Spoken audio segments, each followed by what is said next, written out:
Ladies and gentlemen, we often speak of discipline as though it were a distant concept, something to be pursued in fits and starts, something we hope to achieve after a long struggle.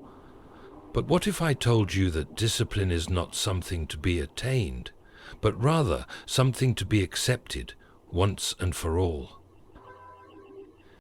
Today, I wish to share with you 3 keynotes on the nature of true discipline and the vital role it plays in shaping our lives.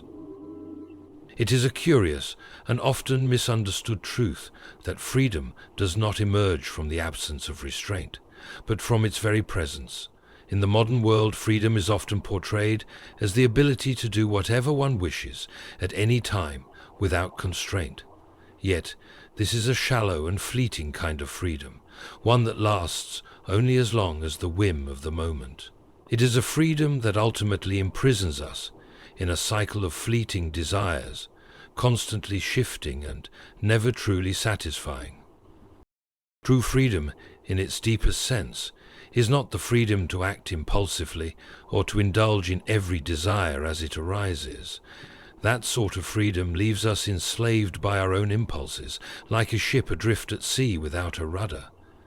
We may appear free, but in reality we are governed by the unpredictable winds of desire, tossed about with no real direction or purpose. Freedom of this kind is a kind of self-imposed chaos. However, there is another kind of freedom, one that comes not from the absence of rules or boundaries, but from their presence. Consider a bird in flight. It is not the lack of wings or the absence of air that allows it to soar. Rather, it is the structure of its wings and the laws of aerodynamics that enable it to reach such heights. In the same way, our lives too can be shaped by boundaries that grant us the ability to navigate the world with purpose and direction. When we impose discipline on our lives, we create a framework within which our true potential can unfold. Discipline is not a burden imposed upon us by some external force. It is a gift that we give ourselves. It is the means by which we cultivate freedom, not in some abstract or theoretical way, but in a deeply practical and lived sense. When we choose discipline, we are choosing to free ourselves from the tyranny of momentary desires. We are choosing to act with purpose, to direct our energies toward something higher than the satisfaction of immediate wants. It is through discipline that we gain the freedom to pursue our deepest values and aspirations. This is the irony of discipline.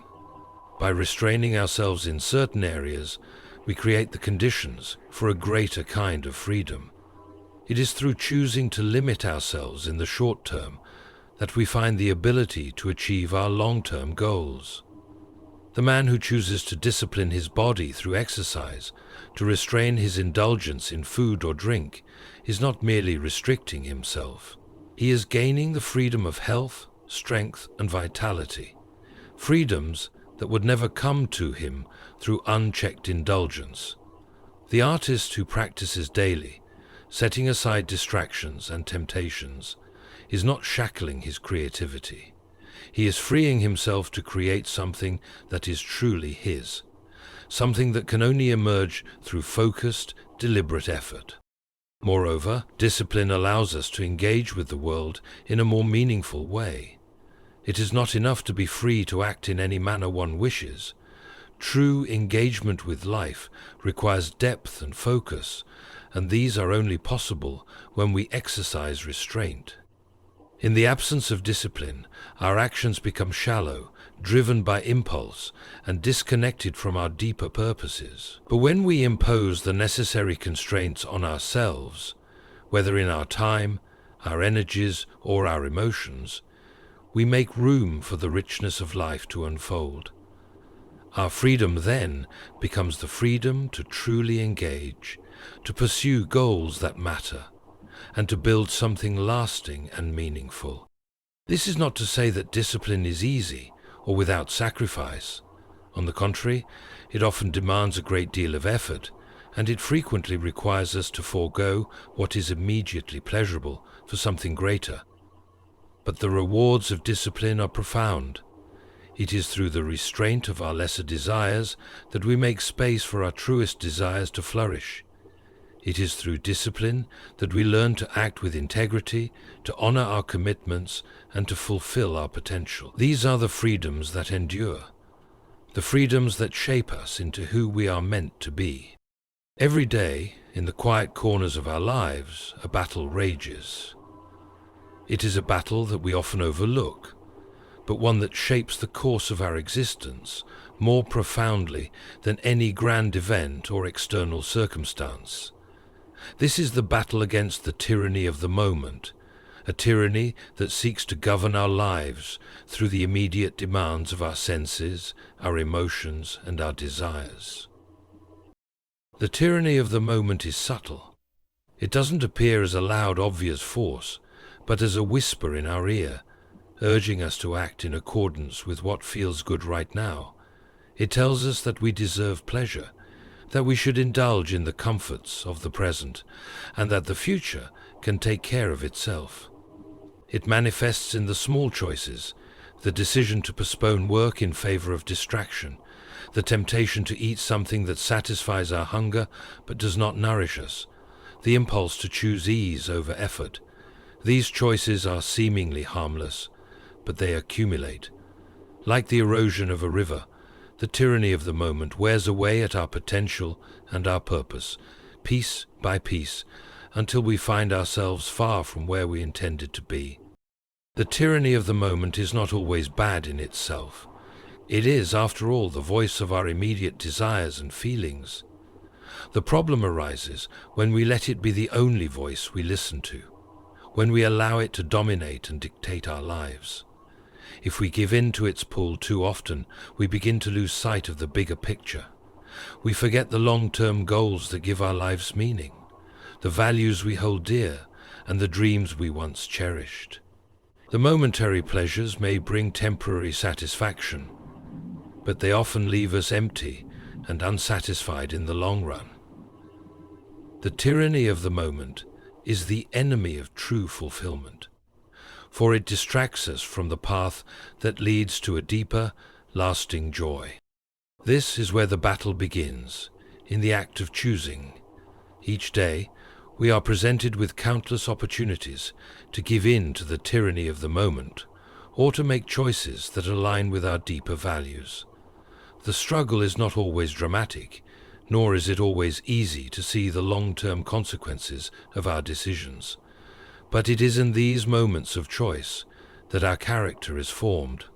The more we choose to listen to the voice of the future, to the whisper of our higher purpose, the more we weaken the tyranny of the moment.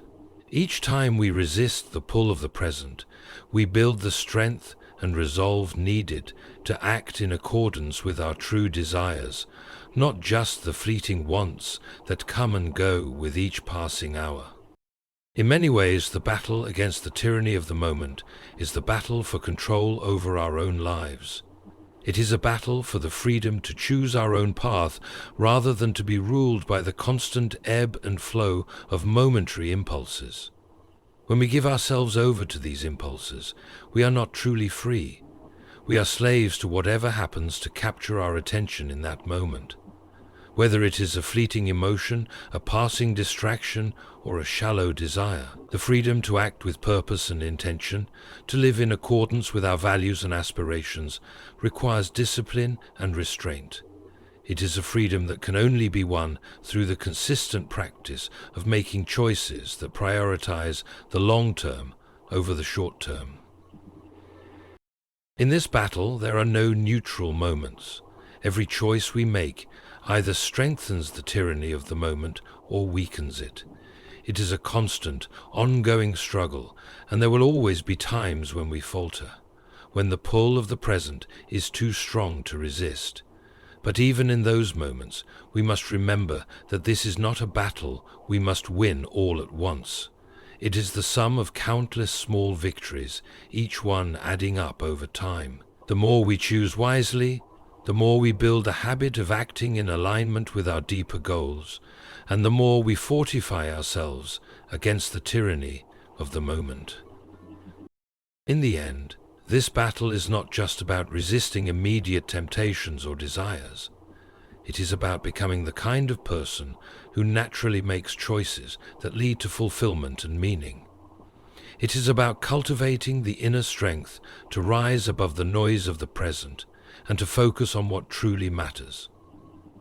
The tyranny of the moment will always be there, but we need not be its subjects. With every choice we make, we can assert our power to shape our lives, to live not as prisoners of the present, but as free individuals, guided by the steady light of our deepest aspirations.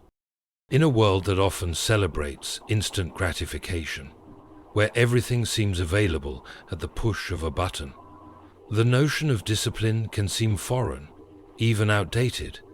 Yet, discipline is not a relic of the past.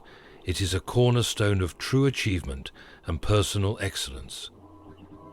It is the quiet force that drives progress, the steady rhythm that propels us toward becoming the best versions of ourselves. Without it, we are like a ship without a rudder, drifting aimlessly, pulled by the currents of convenience and the whims of the moment. Discipline, when understood deeply, is not merely about self-restraint or restriction. It is not a punitive measure or a way of denying oneself the pleasures of life. Discipline is the practice of aligning our daily actions with our deepest values and long-term goals. It is the deliberate and consistent effort to choose what is right over what is easy, what is meaningful over what is trivial. In short, discipline is the commitment to cultivating excellence in every aspect of our lives.